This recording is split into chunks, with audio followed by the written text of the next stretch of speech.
ગમે ત્યારે આવી જશે, તું સાવધાન રહે. અને આ તરફ અર્જુન પણ હાથમાં ધનુષ લઈને ઉભો રહ્યો છે અને દ્વારકાના નાથને કહે, હે દ્વારકાના નાથ, કે તો ખરા ક્યાં છે મારો શત્રુ, ક્યાં છે મારો શત્રુ. અને પેલી તરફ અસ્વસ્થામાં પણ 100 યજન દોરી શકે એવા ઘોડા ઉપર બેસી અને નીકળી ગયો હતો. કારણ કે એને ખબર હતી પ્રાતઃકાલનો સમય થશે અને એ લોકોને ખબર પડશે કે એના દીકરા મર્યા છે, પછી હું જીવિત નહીં રહી શકું. 100 યોજન નોન સ્ટોપ ચાલી શકે એવા ઘોડાને લઈને બેઠો, એના ઉપર ટબડક ટબડક જઈ રહ્યો છે. આ તરફ દ્વારકાના નાથ અર્જુનને કહે છે કે અર્જુન, સાવધાન સાવધાન સાવધાન. અર્જુન કહે છે, તું કે તો ખરા હે ભાઈ, હે મિત્ર, હે દ્વારકાના નાથ, બોલ કોણ છે મારો શત્રુ, કોણ છે મારો શત્રુ. ત્યારે એ સમયે અસ્વસ્થામાનો એ જોઈ રહ્યા છે અને આ તરફ એની બાજુમાં ગયા બેયના આ તરફ અશ્વ અને આ તરફ એ રથ બે સાથે થયા છે. ત્યારે દ્વારકાના નાથ કહે છે, વેચ્છેદમ દ્રોણપુત્રસ્ય, હે અર્જુન, આ દ્રોણનો પુત્ર આ અસ્વસ્થામાં એ તારા દીકરાનો મારનારો છે, એને માર. એ જ સમયે એને હાથમાં ધનુષ લીધું, એને મારવા જઈ રહ્યો છે. ત્યાં તો દ્વારકાનો નાથ એનો હાથ પકડે, હે અર્જુન, આને અત્યારે ન મરાય, કારણ કે એ આપણે કદાચ જો અહીંથી લઈને જશે અને વહાં જાય અને પેલા લોકો કોઈ એમ કહે આ તો ભાઈ ઘણા બધા યુદ્ધ મેદાનમાં પડ્યા હતા, અહીંયાથી એનું માથું વાઢી આવ્યા છે, આપણે એમ કરી આને સાથે જ લઈ જાય. એને બંધનમાં લીધો, હારે લીધો છે અને આ તરફ એને સાથે લઈ જ્યારે ત્યાં પહોંચ્યા, મત પ્રભુતા મનત્તમ સત્યમ બાલમ ખિલમ જડત પ્રસન્નમ વિરદમ ભીતમ રિપુમ હંતોય ધર્મવેદ. હું આ શત્રુને લઈને આવ્યો છું. પેલી તરફ દ્રૌપદી પોતાના છોકરાઓ પાસે રુદન કરી રહી હતી, ત્યાંથી બહાર આવી અને આ તરફ જેવા અસ્વસ્થામાને જોયા ત્યાં તો કહે છે, મુચ્યતામ મુચ્યતામ એસ બ્રાહ્મણો નિતરામ ગુરુ. આને કોઈ દી મરાય નહીં, આપણો બ્રાહ્મણ દીકરો છે અને પાછું કેવું, આ તો આપણા ગુરુજીનો દીકરો છે, આ તો ગુરુપુત્ર છે અને ગુરુના દીકરાને તો સાવ ન મરાય. મુચ્યતામ મુચ્યતામ એસ બ્રાહ્મણો નિતરામ ગુરુ. સર્વસ્યો ધનુર્વેદ સભી સંગો ન સંશય. તમે જ વિચારો આ ગુરુજી કેવા હતા, પોતાના સગા દીકરાને બધી વિદ્યા ના આપી, એને તમારામાં એ ગુણ જોયો તો તમને બધું શીખવાડ્યું. પોતાનો દીકરો અસ્વસ્થામાં હતો, એને જોયું કે આની લાયકાત નથી, એને બધી વિદ્યા ના આપી અને તમે એને મારી રહ્યા છો. ગુરુજી ગયા પછી જે ગુરુજીનો દીકરો હોય, આત્મજ હોય, એને જ ગુરુ માનવો. અત્યારે આ તો ગુરુ સમાન છે તમારો અને તમે એને મારો છો. અને પાછું વિચારો તો ખરા, મા રોદસી જનની ગૌતમી પતિ દેવતા યથાહમ મૃતવસ્યાહમ દીર્ઘમાય મુખમ મુહુ. હે, તમે આને ન મારો, કારણ કે મારા ઉપર તો તમે 5 પતિઓ છો, મારા ઉપર તો તમારો હાથ છે, પણ આને તો હવે પિતા નથી, ગૌતમી એની માં, એ નિરાધાર થઈ જશે. એને તો હવે ખાલી આનો જ આધાર છે અને તમે એને મારવા જઈ રહ્યા છો. આને ન મારો. ઉચ્ચતામ ઉચ્ચતામ એસા. આય કૃષ્ણને બરોબરી કરનારી દ્રૌપદીનું બીજું નામ હતું કૃષ્ણા. એ તસ્માત શાસ્ત્રમ પ્રમાણાર્થે કાર્ય વ્યવસ્થિતો હો. આને ન મારો. શાસ્ત્રમાં પણ કહ્યું છે ગુરુપુત્રને બ્રાહ્મણ પુત્રને ન મારવો. બ્રહ્મબંધુર ન હંતવ્ય આતતાઈ વધારણ. ત્યાં તો જેવું દ્રૌપદીએ કીધું કે આને ન મારો, અર્જુન એના બંધનો છોડવા લાગ્યો. પાછો અર્જુનને આ તરફ ભીમ આવ્યો. હે અર્જુન, આ બે તારી પત્નીના ટપ ટપ ટપ આસુડા પડ્યા અને તારું મન વિચલિત થઈ ગયું. તારો સંકલ્પ હતો, આ ક્ષત્રિયોનો સંકલ્પ કોઈ દી ફગે નહીં. આજ તે સંકલ્પ લીધો તો હું એને મારીશ, અને જો તું એને નહીં માર તો હું એને મારી નાખીશ. હવે અર્જુન પણ વિષમણમાં પડ્યો. બ્રાહ્મણો નિતરાન ગુરુ. અર્જુન આવ્યો દ્વારકાધીશ પાસે. દ્વારકાધીશને કહે છે, હે દ્વારકાધીશ, તમે મને રસ્તો બતાવો. આ દ્રૌપદી કહે છે આને મરાય નહીં, ન બ્રહ્મબંધુર ન હંતવ્ય, બ્રાહ્મણના દીકરાને મરાય નહીં. અને આ તરફ ભીમસેન કહે છે કે હે અર્જુન, જો તું નહીં માર તો હું એને મારી નાખીશ.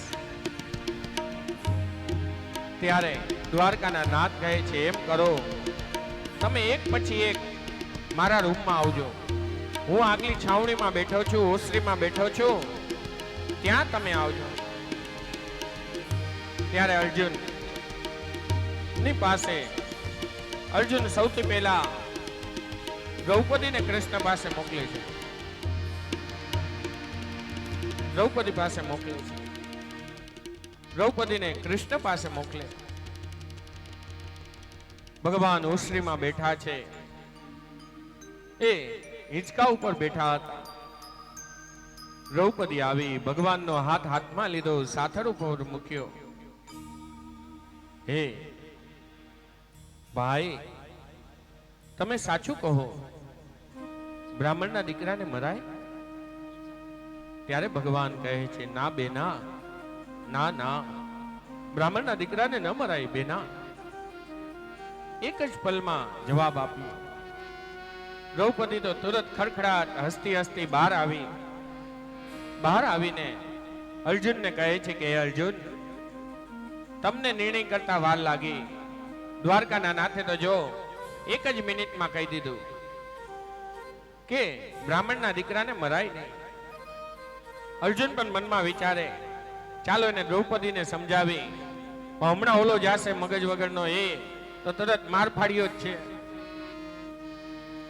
કારણ કે ભીમસેનમાં બે જ ખામી હતી. એક એને એની જીભ ઉપર કંટ્રોલ નતો ને એક પેટ ઉપર કંટ્રોલ નતો, ખાવામાં અને બોલવામાં. સમય ગયો.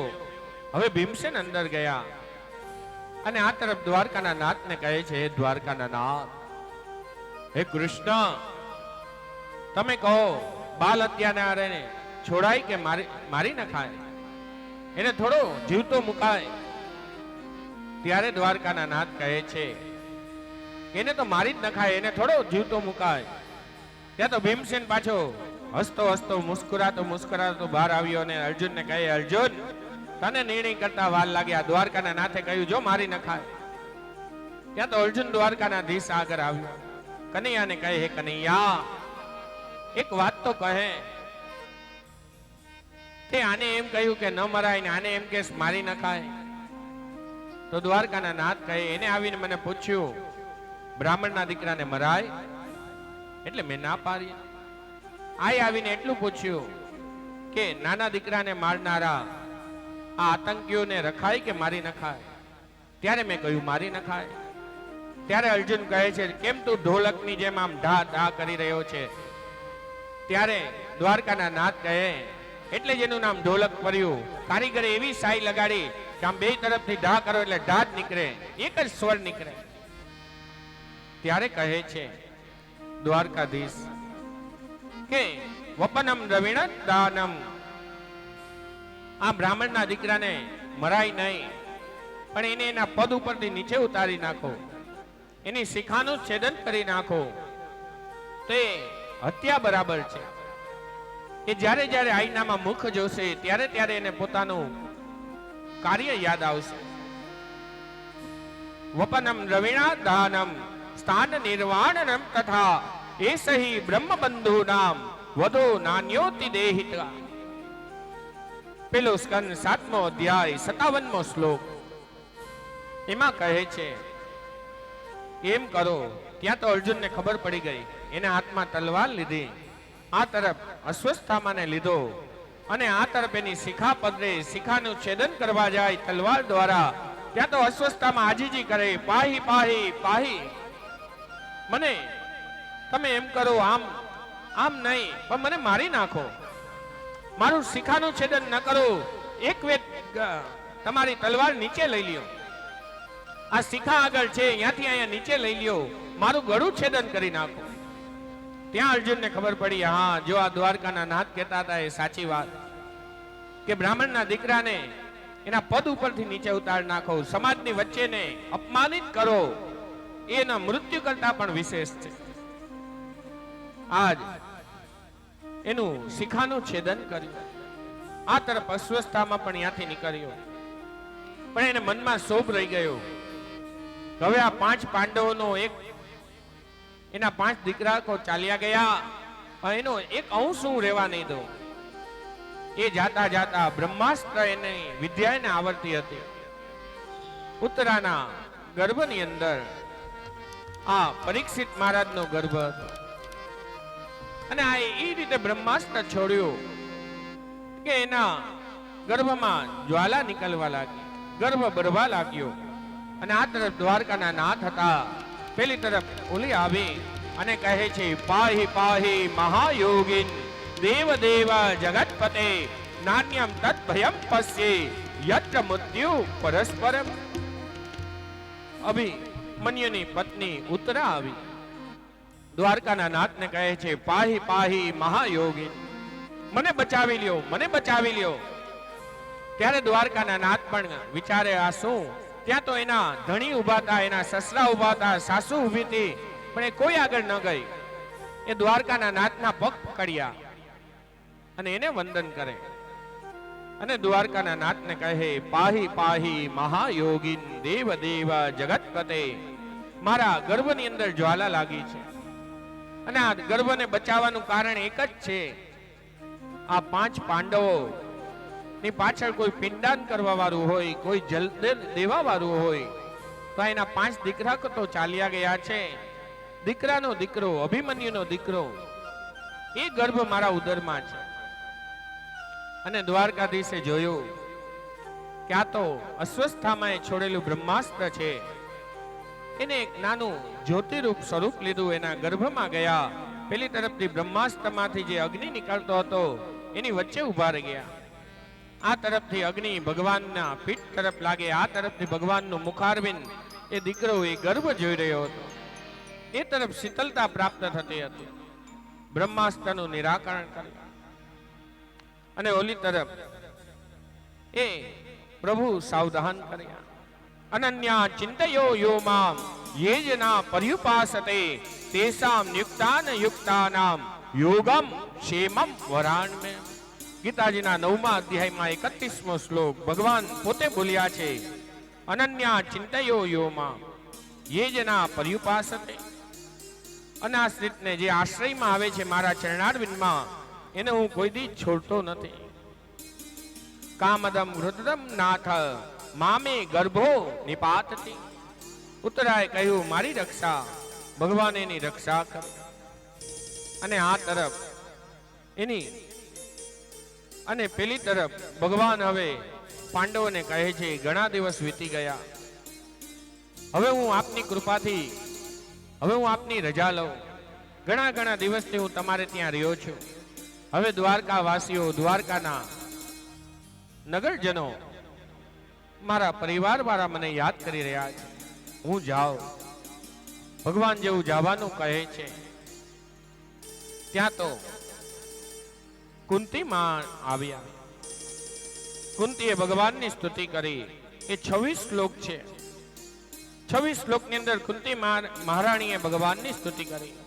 નમસ્તે પુરુષત્વાદ્ય મીશ્વરમ પ્રકૃતે પરે અલક્ષ્યમ સર્વભૂતાનામ બહિર્વસ્થિતઃ. ભગવાનની સ્તુતિ કરી. પછી કહે છે, વિપદો નેવ વિપદ સંપદો નેવ સંપદ વિપદ સ્મરણમ વિષ્ણુ સંપન્ન નારાયણ સ્મૃતિ. દ્વારકાધીશને કહે છે, દ્વારકાના નાથ, અમને વિપત્તિ આપો, દ્વારકાના નાથ કહે છે, ભક્ત હોય સુખ માગે, ભક્ત હોય તે ઐશ્વર્ય માગે. ફૈબા તમે વિપત્તિ માગો. ફૈબા જેવા ભગવાનના ચરણારવિંદમાં પડ્યા. ભગવાન ઉભા થયા. ભગવાન કહે છે, ગંગા કેમ ઉલટી વહે? હું તમારો ભત્રીજો છું, મારે તમારા ચરણારવિંદ સ્પર્શ કરવા જોઈએ અને તમે મારા કરો છો. ત્યારે પાછી સ્તુતિ કરતા કહે છે, વિપદો નેવ વિપદ સંપદો નેવ સંપદ વિપદ સ્મરણમ વિષ્ણુ સંપન્ન નારાયણ સ્મૃતિ. હે પ્રભુ, અમને વિપત્તિ આપો. વિપત્તિમાં તમે અમારી સાથે રહ્યા છો. જ્યારે જ્યારે વિપત્તિ અમારાથી દૂર ગઈ ત્યારે તમે ચાલ્યા ગયા છો. તમે અત્યારે મારા પૌત્રની રક્ષા કરી, એની પહેલા મારા 5 દીકરાઓની રક્ષા કરી, અને આજે જોવો અમને આટલું રાજમહેલ આ બધું પ્રાપ્ત થયું, અને હવે તમે જઈ રહ્યા છો. તમે ન જાઓ. ભગવાન કે ચાલો હવે એક દી હું આજ રોકાઈ જાઉં. ભગવાન રોકાણા. બીજે દિવસની વેલા થઈ. પાછા ભગવાન કે ચાલો હું જાઉં. મહાભારતના યુદ્ધમાં 2 જણાને વિસ્મયતા થઈ. જ્યારે મહાભારતનું યુદ્ધ પ્રારંભ થઈ રહ્યો હતો ત્યારે અર્જુનને મનમાં પ્રશ્ન થયો હતો કે મારે મારા સ્વજનો સાથે, મારા આપ્તજનો સાથે કેમ લડાઈ કરવી. ત્યારે ભગવાને શંખનાદ કરી એને ગીતાજીના ઉપદેશ આપી, વિશ્વ દર્શન કરાવી. આ બધાયનો ભક્ષણ તો હું જ કરનારો છું, તું તો નિમિત્ત છો. તું મા ભીષ્ટ, તને આનું પાપ કઈ નહીં લાગે. અને આજ મહાભારતનું યુદ્ધ પૂર્ણ થયું છે. યુધિષ્ઠિર મહારાજના ઉપર રાજ્યાભિષેક થયો છે, રાજ્ય એને સોંપવામાં આવ્યું છે. ત્યારે એને વિસ્મયતા થઈ. એ દ્વારકાના નાથને કહે છે, એ દ્વારકાધીશ, હવે તમે જ બતાવો, મારે આ રાજ્યનું સંચાલન કેમ કરવું? મારે મારા આ રાજવૈભવ કેમ નિભાવો? અને આટલા મૃત્યુ થયા, એનું મૃત્યુનું જો રાજ ગાદી ઉપર હું બેસું, મને રાજ સિંહાસન ઉપર બેસવાનો અધિકાર છે, તે જેટલા મૃત્યુ થયા છે એનું પાપ પણ મને જ લાગશે. જેમ કે આપણે આપણા ઘરોના રિવાજો અલગ અલગ હોય, બધાના ઘરમાં અલગ હોય. આપણે જ આપણી કુલદેવીના નિવેદ કઈ રીતે થતા હોય, કોઈના સવા પાલીના થતા હોય, કોઈના આટલા થતા હોય, કોઈના આટલા મણના થતા હોય. કયા દિવસે કયા દેવનું નિવેદ કરવું, ક્યાં પિતૃઓની તિથિ છે, હરેકના ઘરના નિયમો અલગ અલગ હોય. આ દ્વારકાધીશ કહે છે કે હે યુધિષ્ઠિર, ધર્મરાજ, હું પણ આપને કહું કે ધર્મરાજ, આની વસ્તુ તો હું તમને ન કહી શકું. તમે એમ કરો, તમારા જ કુટુંબમાં, તમારા જ ઘર પરિવારમાં કોઈ એવો હોય જે આ બધું જાણતા હોય. ત્યારે યુધિષ્ઠિર કહે છે કે હે પ્રભુ, અમારા ઘરમાં તો હવે કોઈ બચ્યું નથી, બધા ચાલ્યા ગયા, બધા વીરગતિને પ્રાપ્ત થયા. ત્યારે દ્વારકાધીશ કહે છે કે હે ધર્મરાજ, હજી તમારા વંશનો એક વટવૃક્ષ કુરુક્ષેત્રના રણ મેદાનની અંદર બાણ સૈયા ઉપર બેઠું છે, બાણ સૈયા ઉપર શયન કરનારું છે, તમે એની શરણે જાઓ. ત્યારે ધર્મરાજ કહે છે કે હે પ્રભુ, જેની સાથે અમે લડ્યા, જેની બાણ સૈયા ઉપર અમે એને જ સુરાવ્યા, અમે જેને બાણ માર્યા, અને પાછા અમે એને જ રસ્તો પૂછવા જાય અને અમને રસ્તો આપશે? ત્યારે દ્વારકાધીશ કહે છે કે આપણા સ્વજનો હોય, ગમે એવા હોય, માં એ માં, બીજા વગડાના વા. ગામમાં જઈને તમે ગમે એટલાને કહો કે અમારા કાકા છે, કે અમારા અદા છે, કે અમારા મોટા ભાઈ છે, એ તમને ઘર જેવું કોઈ નહીં આપે. આજ કહે છે તમે એની શરણે જાઓ. આ દ્વારકાધીશ, કુંતી માં, કૃષ્ણ યાની દ્રૌપદી, દ્વારકા અને 5 પાંડવો એ આવ્યા ભીષ્મ પિતા પાસે. ભીષ્મ પિતા પાસે આવી વંદન કર્યા છે. ભીષ્મ પિતામાને કહે છે, ભીષ્મ પિતા એ ઈચ્છા મૃત્યુના એને સંકલ્પ હતો. એની નજીક આવીને બધા ભગવાનની સ્તુતિ કરે છે. સદેવ દેવો ભગવાન પ્રતિક્ષાલમ કલેવરમ યાવત દેહિનો રમ્યા. એની નજીક આવીને કહે છે કે હે દાદા, અમે આપની પાસે રસ્તો માંગવા આવ્યા છે. ત્યારે ભીષ્મ પિતા કહે, રસ્તો તો પછી મારું આ મસ્તક આમ દળેલું છે એને થોડું ઊંચું લ્યો તો હું તમને જોઈ શકું. ત્યાં તો પેલી તરફ ધર્મરાજ આદિ કહે, જાઓ એના માટે તકિયા લઈ આવો, ઓલું લઈ આવો. હે સમય અર્જુન